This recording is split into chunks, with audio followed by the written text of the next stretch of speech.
Et bonjour à tous, j'espère que vous allez bien. On se retrouve pour un nouveau test matériel et aujourd'hui j'ai le plaisir de vous présenter les Aero Blaze 3, Blaze 3, je sais pas comment on dit, désolé, tout au long de la vidéo je dirai l'un ou l'autre. Les Aero Blaze 3, on va dire Blaze de Salomon. Avant qu'on commence, je vous précise que ce test n'est pas rémunéré et que la marque m'a fourni le matériel pour qu'il soit réalisé. Je les en remercie. Alors déjà, on va commencer par le positionnement de cette chaussure pour comprendre un petit peu à quoi est-ce qu'elle est destinée, à quoi elle sert et comment elle a été pensée. En tout cas, quelle est ma lecture de son positionnement. C'est pour moi une des chaussures de la gamme Route de Salomon. La gamme Route de Salomon qui commence, je trouve, au fil des années à s'étoffer. La gamme Route, elle est composée de plusieurs modèles. Alors, je trouve que Salomon, ils ont trois gammes aujourd'hui. La gamme Route, la gamme Trail et au milieu la gamme qu'on appelle maintenant Gravel, qui va être un entre-deux entre des chaussures qui sont typées pour du multi-terrain, un peu du tout-terrain, entre de la route et du sentier, et voire de la montagnette gentille. C'est comme ça que je le lis. Et du coup, avec la Aero Blaze 3, on est dans la catégorie route. Dans cette catégorie route, on retrouve d'autres modèles. Par exemple, on retrouve la Aero Glide, qui est une version plus grosse, plus amortissante, avec un stack un peu plus important, un peu plus lourde également, peut-être plus moelleuse, plus confortable. On va également retrouver dans cette gamme une chaussure dont je vous avais parlé l'an dernier quand j'avais fait un épisode de Scientific Day, où j'avais donc les épisodes de Vulga Scientifique, où j'avais reçu Marlène Giandolini, on avait parlé de ce modèle-là, la S-Lab Specture, qui est un modèle qui va être orienté soit performance, soit training en fonction de votre niveau. En gros, pour résumer son placement, ça avait été pensé, cette chaussure, donc avec une plaque, une chaussure super shoes pour des personnes qui sont plutôt, qui font du marathon, mais plutôt en dessous des 3 heures. 3 heures, 3 heures et demie. En tout cas, c'était le positionnement de cette chaussure-là. Et ensuite, il y a une autre chaussure qu'on retrouve dans leur gamme Route, c'est la S-Lab Phantasm 2. Il y a le modèle 3 qui vient de sortir, qui sera en test bientôt sur la chaîne parce que c'est un bijou de technologie avec des belles réflexions quand même, avec des belles innovations. Donc, ça m'intéressait de le tester. S-Lab Phantasm haute performance 3. Et ça, du coup, celle que vous avez devant les yeux, c'est la 2. Celle-là qui est plutôt le modèle haute performance marathon pour des personnes qui vont courir en dessous des 3 heures. Donc là, on commence à avoir un petit peu la gamme Salomon Route sous la main. La Aero Glide que je ne possède pas. Et la Aero Blaze 3 que je vous présente ici. Alors, elle existe aussi en gravel, la Aero Blaze 3 gravel, que j'ai pas. Ce qui va surtout changer, ça va être le dessin au niveau de la semelle. Je le montre ici. En fait, toute la partie qui est là, cette partie-là, elle va disparaître. Enfin, elle va être conservée, pardon. Elle va pas bouger. Par contre, les picots que vous voyez ici, là, eux, ils vont être remplacés par des picots qui ont une gomme différente, qui ont une texture différente. Le tout dans le but d'avoir une chaussure qui résiste mieux à l'abrasion et donc qui peut mieux endurer les sentiers.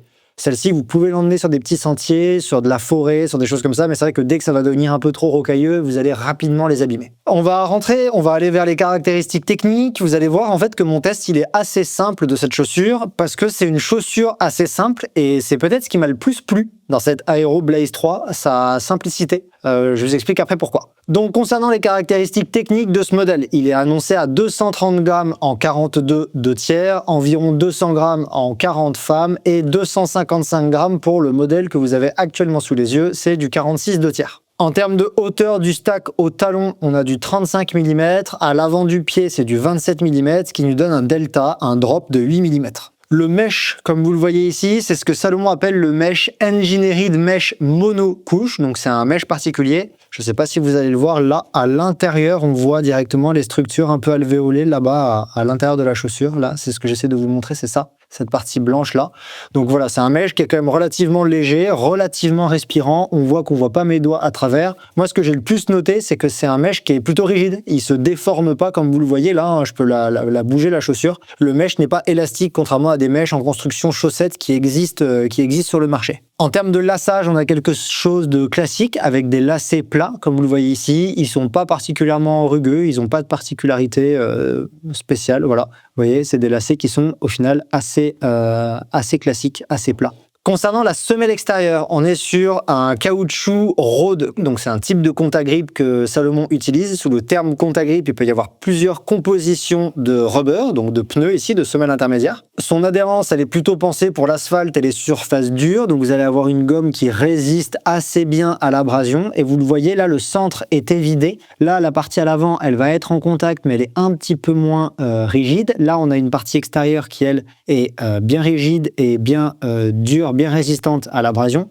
Et à l'arrière de la chaussure, comme vous le voyez ici, vous avez une partie qui est évidée, qui elle ne touche pas le sol et donc qui est simplement dans un espèce de dans une gomme, dans une mousse. Enfin, c'est l'amorti directement quoi. Et l'avantage d'avoir ce genre de zone évidée, c'est de gagner en poids sur la chaussure. Au final, ça fait une chaussure qui est un peu plus légère que si elle était complètement remplie de gomme, de semelle extérieure. Concernant la semelle intermédiaire, l'amorti, donc ce qu'on a ici, c'est la mousse Energy Foam avec ce que Salomon appelle OptiFoam 2. Alors je vous avoue que j'arrive pas à comprendre s'il s'agit de deux amortis différents, si c'est le même amorti, si c'est une structure en deux noyaux, etc. Je vous avoue que je ne sais pas trop ce que ça veut dire, OptiFoam 2 et Energy Foam. Peut-être que OptiFoam 2 c'est un type d'énergie, Foam. En tout cas, il s'agit d'une mousse qui offre une absorption d'énergie qui est prononcée, un retour d'énergie qui est vraiment intéressant. En tout cas, je vous en parle dans 2 secondes, mais on a bien un côté assez amortissant et assez retour d'énergie, en tout cas dans cette chaussure-là. La largeur du chausson, moi là, à l'avant, je l'ai trouvé standard, plutôt normal, c'est-à-dire que Salomon a quand même l'habitude de faire des chaussures qui sont assez fines, et moi, c'est quelque chose que j'aime beaucoup. Là, c'est pas le cas avec cette chaussure, on a plutôt un chausson qui est normal en termes de largeur. La chaussure n'est pas munie de plaques, hein, comme vous le voyez ici, on peut la tordre un petit peu dans tous les sens, elle a une rigidité longitudinale qui est pas très prononcée. On peut facilement la tordre dans tous les sens, donc c'est pas une chaussure qui est extrêmement raide. De toute façon, elle a pas de plaque carbone et sa mousse est relativement moelleuse, donc on n'a pas cette rigidité prononcée en longitudinale. En autre information, il y a la présence de rocker, comme vous le voyez ici. Là, elle a un effet culbuto qui est quand même bien prononcé, cette chaussure, et on le ressent quand on court. Je vous en reparle dans 2 secondes. On a une languette qui est alvéolée, comme vous le voyez ici. Là, il y a de la présence d'alvéoles qui donne une structure qui est quand même relativement respirante. On a une légère remontée à l'arrière de la chaussure. Ici, là, vous le voyez, ça, c'est une espèce de remontée qui vient stabiliser le talon. D'ailleurs, la coque talon hier, là, à l'arrière, elle est quand même plutôt rigide. Et là, on a cette espèce de légère remontée. Cette légère remontée qui fait un peu penser à ce qui est proposé sur la Ultra Glide. Là, vous voyez, alors en beaucoup plus prononcé sur la Ultra Glide, hein, qui a une remontée vraiment très considérable là. Et en fait, sur celle-ci, sur cette chaussure, je trouve qu'on retrouve un petit peu cet esprit avec une remontée sur le côté qui a pour but de venir stabiliser un petit peu le talon. Voilà, vous remarquerez que là, on a également une petite avancée. Cette partie, elle est légèrement plus avancée, mais ça, c'est, je pense, pour participer justement, pour favoriser ce déroulé du pied. Et en termes de prix catalogue, c'est une chaussure qui est proposée à 140 €. Alors, concernant mes retours sur cette chaussure que j'ai utilisée plusieurs fois dernièrement, là, surtout que j'étais blessé, j'ai fait de la reprise de course à pied sur des terrains qui étaient faciles, je pouvais pas trop aller sur des terrains accidentés, donc c'était le moment parfait pour utiliser cette chaussure. Typiquement sur de la route, des petits sentiers non accidentés, c'était parfait. Déjà, c'est ce que je vous ai dit avant, je trouve que c'est une chaussure qui est simple, et moi j'ai bien aimé ça, c'est ce que j'appelle une trainer. Dans ce sens, ça me fait pas mal penser à la Nova Blast 4. Je trouve qu'il y a pas mal de similitudes entre ces 2 modèles que je vous montre là, ici. En fait, on retrouve un équilibre. Elle est quand même beaucoup plus légère. Ça, par contre, c'est quelque chose que j'ai vraiment apprécié et qui m'a fait presque la préférer à celle-là. Ça, c'était vraiment une des chaussures de route que j'adorais avant. Là, maintenant, il y a une chaussure de route que j'utilise beaucoup. C'est celle-là, la Merrell Promorph, que j'aime beaucoup, qui est dans le segment gravel, donc on pourrait presque les comparer. Sachant que celle-ci, elle est quand même plus pensée route que celle-là. Mais ça, c'est une de celles que j'utilise beaucoup. Avant, j'utilisais beaucoup la Nova Blast 4 et en fait déjà, donc c'est des chaussures qui ont beaucoup de points communs, celle-ci. La différence c'est déjà le poids. Alors ces deux-là sont assez similaires en poids. La Nova Blast est quand même beaucoup plus lourde. C'est une chaussure qui est simple, c'est une trainer, on se pose pas trop de questions, on la prend, on va courir avec et on peut faire plein de choses avec elle. Elle est très polyvalente, elle répond très bien à plein de choses, elle est très agréable à utiliser, elle a pas de poids au pied, elle est pas lourde, donc ça c'est vraiment sympa. Elle a un bon amorti, un bon déroulé du pied, donc en fait tout ça, ça fait une chaussure qui est assez simple, mais quand même assez dynamique, assez agréable à utiliser. On n'a pas un espèce de bateau sous le pied qui réagit pas, etc. On peut vraiment s'amuser avec elle. Et ça, c'est quelque chose que j'ai trouvé sympa. Pour rentrer un peu plus dans les détails, déjà, je trouve qu'en termes de confort, on a un bon équilibre. Alors, le chausson lui-même est relativement confortable, ça, j'ai rien à vous dire dessus. Là, le contrefort, le collier, il est moelleux, il est doux, il est souple, donc bon, ça, c'est plutôt agréable.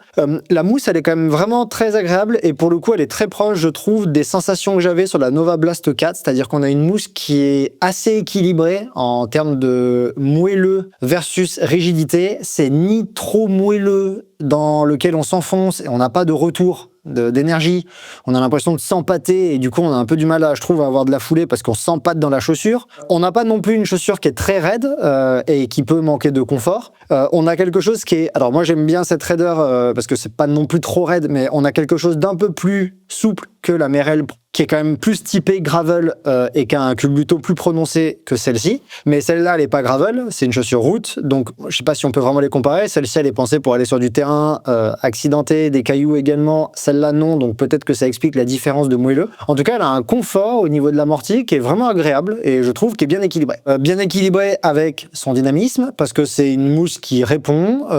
C'est pas une mousse dans laquelle on s'enfonce. Il y a un petit peu de retour d'énergie, il y a un petit peu d'accompagnement de la foulée. Là, je sais pas exactement comment est composé l'amorti, j'ai pas les informations, je suis désolé. Mais en tout cas, je peux vous dire qu'à l'usage, on sent que c'est une chaussure qui a du retour et on peut courir avec, on peut même faire des intensités, on peut faire du footing comme on peut faire des intensités. Ça, c'est quelque chose que j'ai trouvé plutôt agréable. D'ailleurs, le rocker, comme je vous l'ai dit, hein, on l'a vu il y a 2 secondes, il est quand même vraiment prononcé. La chaussure, elle a cet effet culbuto. Donc, c'est une chaussure qui répond et on s'ennuie pas avec elle.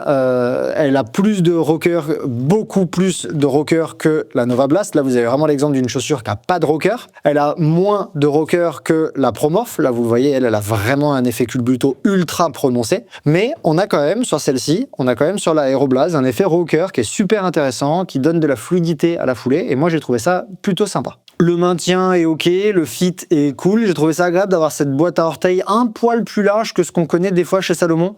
C'est quand même moins large que ce qui était proposé sur la Ultra Glide que je trouvais vraiment quand même vraiment large. Donc pas celle-ci pardon, la Ultra Glide 3. Donc je l'ai pas prise avec moi, mais la Ultra Glide 3 je la trouvais super large. Celle-là elle avait quand même été affinée. Voilà, elle est relativement stable. Hein, moi je trouve il n'y a pas de sensation de bascule gauche-droite. Le pied il est assez bien fixé, donc je trouve qu'elle a un maintien en tout cas qui moi m'a satisfait. Elle est stable sur la plupart des surfaces pour lesquelles elle est prévue. Il faut pas oublier que c'est pas une chaussure de trail. Au début, j'ai cru que c'était une gravel et je me suis dit ah bon, je vois pas trop en quoi c'est une gravel, c'est une route. Et en fait, en re-regardant les caractéristiques, effectivement, c'est une route, donc c'est pas une chaussure de trail. Vous pouvez aller sur du petit sentier, comme les images que vous avez vues là de moi qui l'utilise. Vous pouvez aller sur du petit sentier gentil, faire des footings forêt, faire des footings sentiers dégagés. Il y a pas de souci. Sur de la terre battue, de la terre bien dense, etc. Il y a pas de problème. Mais dès que vous passez sur des surfaces qui sont caillouteuses, meubles, etc., qui a un besoin de stabilité, vous sentez que la chaussure n'est pas faite pour ça. Donc, ne cherchez pas à ce qu'elle soit orientée trail. C'est une chaussure route, forêt, petit sentier maximum, et c'est tout. Je pense que la stabilité de la chaussure, d'ailleurs, elle est également favorisée par ces remontées là sur les côtés. En tout cas, moi, c'est la sensation que j'ai eue. Je trouve que le talon, il est quand même bien fixé dedans, l'arrière du pied, il est bien stable dedans. Et je pense que c'est favorisé par ces structures que je vous ai montrées juste avant, qui sont similaires à la Ultra Glide, sans être aussi prononcées que la Ultra Glide. En termes d'accroche, d'habitude, j'en parle. Là, je vois pas grand-chose à vous dire, parce que c'est pas une chaussure de trail. J'attends pas une accroche particulière de cette chaussure. Par contre, je peux vous parler d'adhérence. J'ai trouvé que la gomme, elle était efficace, et ça m'a presque surpris, parce que j'ai couru avec quand il avait plu. Et d'habitude, le contact grip sur les chaussures de trail Salomon, je trouve que ça manque un peu d'adhérence, et je crois que je suis pas le seul à trouver ça. Et là, pour le coup, l'adhérence était vraiment bonne. Donc, je pense que la gomme là de la partie noire qu'on voit à l'extérieur, elle est différente. Ok, je pense qu'elle est pensée différemment. Elle est composée de matériaux différents. Et l'adhérence, même sur surface humide, route humide, passage piéton, etc. Attention quand même, mais j'ai pas eu de surprise. Donc, j'ai l'impression qu'elle a quand même plutôt une bonne adhérence. Parfois, je cherche des défauts au modèle et exprès dans le but d'en trouver pour discuter d'éventuels points d'amélioration par la suite. Et là, je vous avoue que j'en ai pas trop, parce qu'en fait, je trouve que dans son segment, elle répond exactement... J'ai l'impression que c'est ce pourquoi elle est pensée, mais j'ai l'impression que dans son segment, elle répond exactement à ce que moi, en tout cas, j'attends d'une chaussure comme ça, d'une trainer en fait. Donc en fait, d'une chaussure qui va être extrêmement proche, je trouve, aux sensations de la Effecture. Je trouve qu'il y a vraiment beaucoup de similitudes à l'utilisation entre ces deux modèles. Celle-là, elle est quand même un peu plus rigide, mais elle a une plaque carbone, donc c'est peut-être ça. Moi, j'adore utiliser cette chaussure en entraînement. C'était l'an dernier, c'est une de celles que j'ai le plus utilisée quand je faisais vraiment de la route-route. Maintenant, quand je fais de la route-route, j'utilise la Merrell Promorph en bonne partie parce que j'aime beaucoup ce qu'elle donne sur route, et des fois j'utilise celle-ci également. Voilà, c'est une chaussure que j'avais beaucoup aimée, mais c'est vrai qu'elle est, la réalité c'est qu'elle est un peu raide. Si vous cherchez quelque chose de moins raide, de plus moelleux, peut-être d'un peu moins dynamique, mais avec plus de rocker, parce que celle-ci elle a pas beaucoup de rocker, pour pas dire pas du tout. Celle-ci elle a cet effet rocker que moi j'aime beaucoup, et du coup qui la rapproche de la Merrell Promorph. Donc voilà, en fait vous avez peut-être une chaussure qui est là, à la frontière entre ces chaussures-là. Avant, une chaussure que j'aimais beaucoup pour vraiment faire de la route ou des séances de piste, je vais pas utiliser celle-là non plus sur des séances de piste. Si j'aime bien ce qu'elle peut donner sur du tempo, du seuil, je trouve que sur la piste, c'est pas la plus optimale, c'est pas la plus agréable. Je mettais encore celle-ci, et pour le coup, sur la piste, maintenant, vous pouvez soit jouer avec des chaussures très haute performance comme celle-là, parce que moi j'ai la chance de la posséder, donc c'est sûr que je vais m'amuser avec ça. Mais vous pouvez très bien vous dire que celle-ci vous satisfera et pourra faire plein de choses avec vous. Donc en fait, pour moi, c'est ça que j'ai bien aimé dans cette chaussure-là. En tout cas, que j'ai bien aimé dans son positionnement et ce qu'elle propose. Que je l'utilise ou pas, c'est une autre question. C'est sa simplicité et sa polyvalence. La quantité de situations différentes sur route qu'elle est capable de vous proposer et de couvrir. Alors, il y a toujours la question de la durabilité qui restera à voir. Je vous montre un petit peu là quand même, je ne sais pas si vous le verrez, mais on voit qu'il y a des petites zones qui sont un peu abîmées. Là, il y a de la gomme qui commence à s'enlever. J'ai pas non plus énormément de bornes avec elle. Là aussi, j'ai exactement la même chose là, sur ce côté-là de la chaussure. Par contre, les crampons, le dessous, il n'a pas bougé. On remarque que j'ai la même chose de ce côté-là, avec un petit peu d'abrasion. Donc bon, ce que je me demande, moi, c'est combien de temps est-ce qu'elles ont en durabilité. Mais vu leur positionnement de prix, je trouve que même si elles ont une durabilité un peu inférieure à la moyenne, elles sont super intéressantes. Au moment où je rédige le test, où je vous propose ce test, j'enregistre le test, elles sont à 90 €, sinon elles sont à 140, ce qui est quand même aujourd'hui un positionnement qui est assez intéressant. Donc voilà, à voir sur la durabilité. Peut-être que moi j'aurais aimé une semelle encore plus rigide, parce que j'adore les semelles rigides.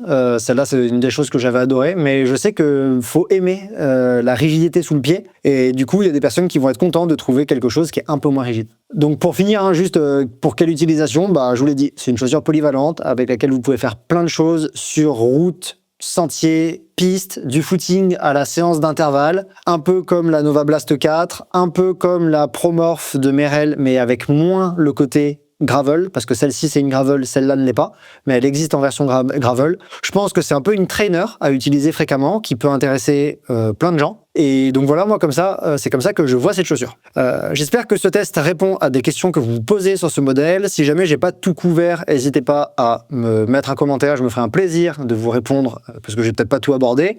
Si vous connaissez cette chaussure depuis longtemps, n'hésitez pas à me dire ce que vous en pensez, si vous avez des retours complémentaires ou dans le même sens ou à l'inverse de ce que j'ai raconté. Ça m'intéresse toujours. Si cette chaussure vous a convaincu ou une autre chaussure que je vous ai présentée vous intéresse, n'hésitez pas à aller voir les tests matériels qui sont liés ou alors à faire l'acquisition de celle-ci avec un des liens affiliés présents en description. Ça rétribue dans une petite mesure mon travail, donc merci beaucoup. Et sinon, je vous dis à très bientôt pour un épisode du podcast Courir Mieux ou alors pour un autre test matériel. À bientôt.